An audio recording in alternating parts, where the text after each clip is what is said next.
அடுத்தப்புறமா என்னன்னு பார்க்கலாம். இப்ப பார்த்தீங்கன்னா, அம்முவ கூட்டு வந்ததும் அம்மு தூங்கிட்டு இருக்காங்க இல்லையா? அப்போ திடீர்னு நைட்ல கதர்றாங்க. ராகவ் கடத்திட்டு போனத நெனச்சு குழந்தை ரொம்பவே பயத்துல இருக்காங்க. ஸோ, அதனால பார்த்தீங்கன்னா, நைட் எல்லாம் பயப்படுறாங்க. காவேரி தான் பார்த்தீங்கன்னா, கேர் பண்ணி பார்த்துக்கிறாங்க. நைட்டு தூங்காம நம்ம அம்மு குட்டிய ரொம்ப கேர் பண்ணி பார்த்துக்கிறாங்க. மடியில படுக்க வச்சு, தடவி குடுத்து, கதையெல்லாம் சொல்லி தூங்க வைக்கிறாங்க. அம்முவும் பார்த்தீங்கன்னா, "மிஸ் நீங்க என் கூட இருந்தா எனக்கு நிம்மதியா இருக்கு. நீங்க என் கூடவே இருங்க." அப்படின்ற மாரி சொல்லிட்டு இருக்காங்க. இவங்க 2 பேரும் பேசிட்டு இருக்கிறத அங்க தாத்தா, விஜய், சித்தி எல்லாருமே பார்த்துட்டு இருக்காங்க. அப்போ விஜய் தாத்தா கிட்ட சொல்றாரு, "பார்த்தீங்களா தாத்தா, இத்தனை பேர் நம்ம இருக்கோம். காவேரி இப்பதான் வந்தா. இருந்தாலும் பார்த்தீங்கன்னா, அவளுக்கு காவேரி தான் அம்மான்றத தெரியாமயே க்ளோஸா பழகியிருக்கா. அம்மாவும் குழந்தையும் பிரிச்ச மாரி ஆயிடுச்சு பார்த்தீங்களா?" அப்படின்ற மாரி விஜய் கேட்குறாரு. உடனே தாத்தா என்ன சொல்றாருன்னா, "ஆமா விஜய், நாங்க தப்பு பண்ணிட்டோம். இப்பதான் எங்க தப்பு புரியுது." அப்படின்ற மாரி சொல்றாங்க. சித்தி என்ன சொல்றாங்கன்னா, "உன்னை பற்றி யோசிச்சோமே தவிர குட்டி காவேரிக்கு அவங்க அம்மா வேணும்னு நாங்கள் யோசிக்கவே இல்லை. நாங்கள் ரொம்ப பெரிய தப்பு பண்ணிட்டோம். நாங்கள் பண்ண தப்பை நாங்களே சரி பண்ணுறோம் விஜய்." அப்படின்ற மாதிரி பேசுகிறாங்க. "என்ன சித்தி சொல்கிறீங்க?" அப்படின்னு சொல்லி விஜய் கேட்கும் போது பார்த்தீங்கன்னா, "இல்லைப்பா, காவேரிக்கு பழசு எப்போ ஞாபகம் வருது, நீங்கள் எப்போ சேர்ந்து வாழ்கிறது, அம்மு அவங்க அம்மா பிரிஞ்சு இது வரைக்கும் இருந்ததெல்லாம் போதும். இதுக்கப்புறமும் இருக்க வேண்டாம். நாங்கள் காவேரி கிட்ட உங்கள் கல்யாணத்தை பற்றி பேசுகிறோம். பழசு எதுவுமே ஞாபகப்படுத்த வேண்டாம். ஞாபகம் வந்தாலும் சரி வரலனாலும் சரி, நீ ஃபஸ்ட்லேருந்து காவேரியை கல்யாணம் பண்ணிக்கிட்டு நீ, அம்மு, காவேரி 3 பேரும் ஒரே வீட்டில் ஒன்றா இருங்க." அப்படின்ற மாதிரி சொல்லிட்டு இருக்காங்க. உடனே தாத்தா என்ன சொல்கிறாருன்னா, "நம்ம பண்ண தப்பை நம்ம தான் சரி பண்ணணும். அதுதான் கரெக்டாக இருக்கும்." அப்படின்ற மாதிரி சொல்லிட்டு இருக்காங்க. சித்தியும் தாத்தாவும் பார்த்தீங்கன்னா இப்படி சொல்லிட்டு இருக்காங்க. உடனே விஜய் பார்த்தீங்கன்னா, "என்னமோ தாத்தா, ஆனால் பழசை மட்டும் ஞாபகப்படுத்தக்கூடாது. காவேரி உயிர்க்கே ஆபத்து. ஆனால் இதெல்லாம் காவேரி ஒத்து வருவாளா? அவள் சாதாரணமாக நான் பேசினாலே நான் தப்பாக நினச்சிக்கிறா." அப்படின்ற மாதிரி விஜய் சொல்கிறாரு. "எல்லாமே நாங்கள் சரி பண்ணுறோம்ப்பா, நாங்கள் பார்த்துக்குறோம்." அப்படின்ற மாதிரி தாத்தா சொல்கிறாரு. அதுக்கப்புறம் பார்த்தீங்கன்னா, நைட் முழுக்க நம்ம குழந்தைகிட்ட காவேரி பாசமாக இருக்கிறதெல்லாம் பார்த்து தாத்தாவும் சித்தியும் அவங்க பண்ணது எவ்வளோ பெரிய தப்பு அப்படின்ற மாதிரி புரிஞ்சுக்கிறாங்க. அதுக்கப்புறம் பார்த்தீங்கன்னா, காலையில் ஆயிடுது. காவேரி ஸ்கூலுக்கு போகணும் அப்படி, நான் வீட்டில் விட்டுறீங்களா அப்படின்ற மாதிரி கேட்குறாங்க. விஜயும் பார்த்தீங்கன்னா, "நான் வீட்டில் விட்டுறேன், அம்முவையும் ஸ்கூலுக்கு கிளப்புறேன்." அப்படின்ற மாதிரி சொல்லி காவேரி கூட்டு போகலான்னு நினைக்கிறாரு. அப்போ தாத்தா பார்த்தீங்கன்னா, "நான் உங்ககிட்ட ஒரு விஷயம் பேசணுமா?" அப்படின்ற மாதிரி கேட்குறாங்க. "இல்லை, எனக்கு ஸ்கூலுக்கு டைம் ஆகிடுச்சு, நான் அப்புறம் பேசுகிறேன்ற" மாதிரி காவேரி சொல்கிறாங்க. தாத்தாவும் அதை புரிஞ்சுக்கிட்டு ஓகேம்மா அப்படின்ற மாதிரி சொல்கிறாங்க. அதுக்கப்புறம் காவேரி ஸ்கூலுக்கு கிளம்புன்னு சொல்லி வீட்டுக்கு போகிறாங்க. வீட்டுக்கு போனதும் சாரதா கேட்குறாங்க, "அம்மு இப்போ எப்படி இருக்கா? இப்போ பரவாயில்லையா?" அப்படின்னு கேட்கும்போது அம்முவை பற்றியும் அவங்க வீட்டு ஆளுங்களை பற்றிலாம் காவேரி பெருமையாக சொல்லிட்டு இருக்காங்க. அது மட்டும் இல்லாமல் பசுபதி ராகவ் பற்றியும் திட்டிகிட்டு இருக்காங்க. சாரதா என்ன நினைக்கிறாங்கன்னா, "அது உன் குழந்தை, உன்னை மீறி அந்த பாசம் வந்துடுது பார்த்தியா?" அப்படின்ற மாதிரி சாரதா மனசுக்குள்ளேயே நினச்சிக்கிறாங்க. அதுக்கப்புறம் காவேரி எப்பவும் போல் ஸ்கூலுக்கு கிளம்புறாங்க. ஸ்கூலுக்கு போனதும் பார்த்தீங்கன்னா, அம்மு "மிஸ் இன்றைக்கும் நம்மளை திட்டுவாங்களா?" அப்படின்ற மாதிரி யோசிச்சுட்டு இருக்காங்க. ஆனால் எப்பவும் போல் காவேரி பாசமாக நம்ம அம்மு கிட்ட நடந்துக்கிறத பார்த்து அம்முவே ரொம்பவே சந்தோஷப்படுறாங்க.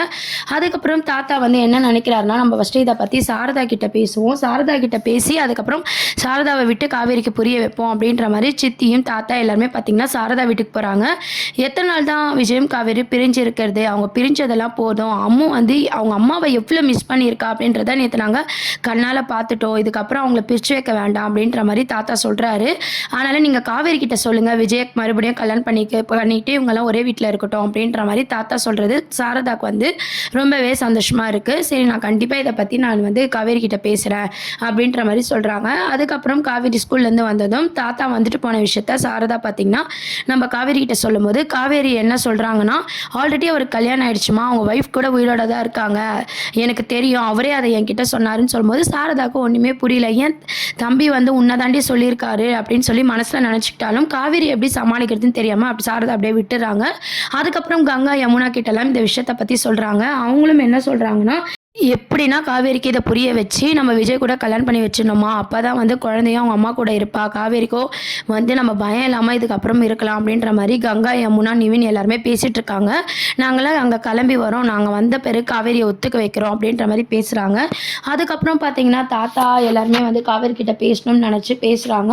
இந்த மாதிரி, "எங்கள் பேரனை நீ கல்யாணம் பண்ணிக்கிறியாம்மா, அதுமாதிரி அம்முக்கு ஒரு அம்மா வேணும், அதனால தான் உங்ககிட்ட நான் கேட்குறேன்." அப்படின்ற மாதிரி கொண்டு போகிறாங்க. அதாவது விஜய் காவேரியோட லவ் ட்ராக் கொண்டு போகாமல் காவேரிக்கு பழசெல்லாம் ஞாபகம் வர்றது வந்து எப்போ வருது அப்படின்ற ஒரு புல் ஸ்டாப்போட பார்த்தீங்கன்னா, அந்த விஷயத்த அப்படியே விட்டுட்டு, நம்ம காவேரிக்கும், விஜய்க்கும் மறுபடியும் கல்யாணம் பண்ணி வச்சு, இவங்க 2 பேரும் ஒண்ணா இருக்கணும் அப்படின்ற மாரி விஜய் வீட்டு ஆளுங்களும், காவேரி வீட்டு ஆளுங்களும் வந்து யோசிக்கிறாங்க. அத பத்தி காவேரி கிட்ட நம்ம சித்தி, தாத்தா எல்லாருமே பேசும்போது, அவங்க என்ன சொல்றாங்கன்னா, அவங்க ஒய்ஃப் உயிரோட தானே இருக்காங்க. நான் வேணா அவங்க கிட்ட பேசி பார்க்குறேன் அம்முவ பத்தி. அவங்கள நான் சேர்த்து வைக்கிறேன் அப்படின்ற மாரி கேட்கும்போது, தாத்தா பார்த்தீங்கன்னா, அப்படிலாம் இல்ல அவன் சும்மா சொல்லியிருப்பான் அப்படின்ற மாரி சமாளிக்கிறாரு. இருந்தாலும் வந்து இந்த கல்யாணத்த பத்தி காவேரி கிட்ட வந்து பேசிட்டாங்க. சாரதா அம்மாவும் பார்த்தீங்கன்னா, விஜய்க்கு சப்போர்ட் பண்ணி பேசுறாங்க. விஜய பத்தி காவேரி வந்து யோசிக்க ஆரம்பிக்கிறாங்க. சரி நம்ம என்ன பண்ணலாம் அப்படின்ற மாரி காவேரி மனசுலயும் ஒரு இது இருக்கு. கங்கா, யமுனா எல்லாரும் பார்த்தீங்கன்னா, நம்ம காவேரிய வந்து ஒத்துக்க வைக்கிறாங்க. குழந்தைக்காக பார்த்தீங்கன்னா, காவேரி வந்து யோசிக்க ஆரம்பிக்கிறாங்க. இதுக்கப்புறம் வர ட்ராக்ல பார்த்தீங்கன்னா, விஜய கல்யாணம் பண்ணா என்ன தப்பு அப்படின்ற மாரி காவேரி யோசிக்க போறாங்க. அதுக்கு முன்னாடி அவங்க ஒய்ஃப் அவர் எவ்வளோ நேசிக்கிறாரு, அத பத்தி நம்ம அவர்கிட்ட பேசணும் அப்படின்ற மாரி யோசிச்சு, நம்ம விஜய்க்கு கால் பண்ணி கேட்குறாங்க. இந்த மாரி உங்க தாத்தாவும் சரி, எங்க வீட்லயும் சரி இந்த மாரி பேசிட்டு இருக்காங்க. நீங்க என்ன நினைக்கிறீங்க? உங்க ஒய்ஃப் மேல நீங்க பாசமா இருக்கீங்க. அத புரியாம இவங்கலாம் இப்படிலாம் தப்பா புரிஞ்சுகிட்டு நம்மள இப்படி பேசிட்டு இருக்காங்க அப்படின்னு சொல்லி காவேரி சொல்றாங்க. அதுக்கு விஜய் என்ன சமாளிக்கிறாருன்னா, இல்ல மிஸ் நான் சும்மா தான் சொன்னேன் அப்படின்ற மாரி சொல்றாங்க. அதுக்கப்புறம் தான் பார்த்தீங்கன்னா, நம்ம காவேரியோட லவ் ட்ராக் கொண்டு வராம, விஜய் காவேரிக்கு கல்யாணம் பண்ணி வச்சா என்ன தப்பு அப்படின்ற மாரி ஒரு ட்ராக்க கொண்டு வராங்க. மறுபடியும் பார்த்தீங்கன்னா, விகா ஃபேன்ஸுக்கு சந்தோஷமா இருக்கிற மாரி விஜய் காவேரியோட மேரேஜ் சீன்ஸ் தான் வரப்போகுது. ஆனா அந்த எபிசோட்ஸ்க்கு காவேரி எப்படி ஒத்துக்க போறாங்க? எப்படி வந்து ஃபேமிலி மெம்பர்ஸ்லாம் வந்து காவேரி ஒத்துக்க வைக்க போறாங்க? விஜய் வந்து ஏற்கனவே ஒய்ஃப் உயிரோட இருக்கிற விஷயம் சொன்னத எப்படி சமாளிக்க போறாரு? அத சமாளிச்ச பிறகு தான் காவேரி வந்து ஒத்துக்க போறாங்க. இந்த மாரி நெறைய சஸ்பென்ஸ் இருக்கு கதையில. காவேரி ஒத்துக்கிட்டா ஸ்ட்ரெயிட்டா பார்த்தீங்கன்னா, விஜய் காவேரியோட மேரேஜ் சீன் தான் கொண்டு வருவாங்க. இப்போ காவேரிக்கு ஞாபகம் வந்து லாஸ்ட்டா வர மாரி எபிசோட்ஸ் காமிச்சாலும், நடுவுல இவங்க 2 பேரும் மேரேஜ் பண்ணி நம்ம குட்டி அம்முக்காக ஒண்ணா இருக்கிற மாரியும், அதுக்கப்புறம் 2 பேருக்கும் அண்டர்ஸ்டாண்டிங் நம்ம காவேரி விஜய புரிஞ்சுக்கிட்டு வாழ்ற மாரி, அதுக்கப்புறம் தான் கிளைமேக்ஸ்ல பார்த்தீங்கன்னா, நம்ம காவேரிக்கு பழசு ஞாபகம் வர மாரி சீரியல வந்து மூவ் பண்ண போறாங்க. இதுக்கு நடுவுல வந்து பசுபதி வந்து ராகவ இறந்தத தெரிஞ்சு ரொம்பவே ஷாக் ஆயிட்டு, அந்த குடும்பத்த வந்து நான் சும்மாவே விட மாட்டேன். என் பையனையே வந்து இது பண்ணிட்டேன். இதுக்கப்புறம் நான் எப்படி சும்மா விடுவேன் அப்படின்னு சொல்லி அவர் வந்து ரிவெஞ்ச் பழி வாங்க போறாரு. ஏற்கனவே அவர் பழி தான் வாங்கிட்டு இருக்காரு. இன்னும் பார்த்தீங்கன்னா, நம்ம காவேரி மேல, விஜய் மேல வந்து ரொம்பவே கோவப்பட்டு நம்ம அம்முவ எதனா பண்ணணும்.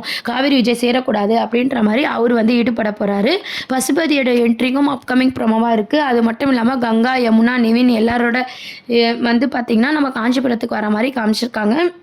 எல்லாரும் சேர்ந்து தான் நம்ம காவேரி கல்யாணத்துக்கு ஒத்து கேட்குறாங்க. அந்த ட்ராக் மூவ் பண்ணும்போது தான் பசுபதியோட என்ட்ரியும் வந்து கொண்டு வந்து டைரக்டர் சார் வந்து கதையை மூவ் பண்ண போறாரு. இதுக்கு நடுவுல நர்மதா இருக்காங்க இல்லையா, நம்ம காவேரியோட கடைசி தங்கச்சி, அவங்களோட சீன்ஸும் வந்து கொண்டு வருவாங்க. அவங்க வந்து படிப்பெல்லாம் முடிச்சுட்டு இந்த ஊருக்கு வர மாரி நம்ம காவேரி கூடயே அவங்களும் ஸ்டே பண்ற மாதிரியான எபிசோட்ஸை இழுத்து இன்னும் பார்த்தீங்கன்னா, மகாநதி சீரியல் இப்போதைக்கு முடிக்க மாட்டாங்க. கண்டிப்பா இன்னும் ஒரு 1000 எபிசோட்ஸ் இருக்கு அப்படின்ற மாரி மூவ் பண்ணிட்டு இருக்காங்க. பார்க்கவே வந்து ஃபேன்ஸ் எல்லாருக்குமே ரொம்பவே சந்தோஷமா இருக்கும். மறுபடியும் நம்ம விஜய்க்கும் காவேரிக்கும் கல்யாணம் பண்ணி வச்சா ஃபேன்ஸ் நம்ம வேணாம் நான் சொல்ல போறோம். கண்டிப்பா அது வந்து செலிப்ரேட் பண்ணுவோம். அடுத்து விஜயோட பர்த்டே சீனும், அதுக்கப்புறம் பார்த்தீங்கன்னா காவேரி கிட்ட மேரேஜை பத்தி பேசுறது, காவேரி எப்படி புரிஞ்சுக்க போறாங்க, விஜய் எப்படி சமாளிக்க போறாங்க, இவங்க 2 பேருக்கு கல்யாணத்துக்கு அப்புறம் ஃபர்ஸ்ட்ல இருந்து நம்ம விஜய் வந்து காவேரியை லவ் பண்ண போறாரு, காவேரி எப்படி விஜய் புரிஞ்சுக்க போறாங்க, தொடர்ந்து இந்த மாதிரியான எபிசோட்ஸ் தான் அடுத்து அப்கமிங் ப்ரோமோவா கொண்டு வர போறாங்க. இதை பத்தி உங்க கருத்துக்களை கீழே கமெண்ட் செக்ஷன் சொல்லுங்க. சேனலை மறக்காம சப்ஸ்கிரைப் பண்ணுங்க. தேங்க்யூ.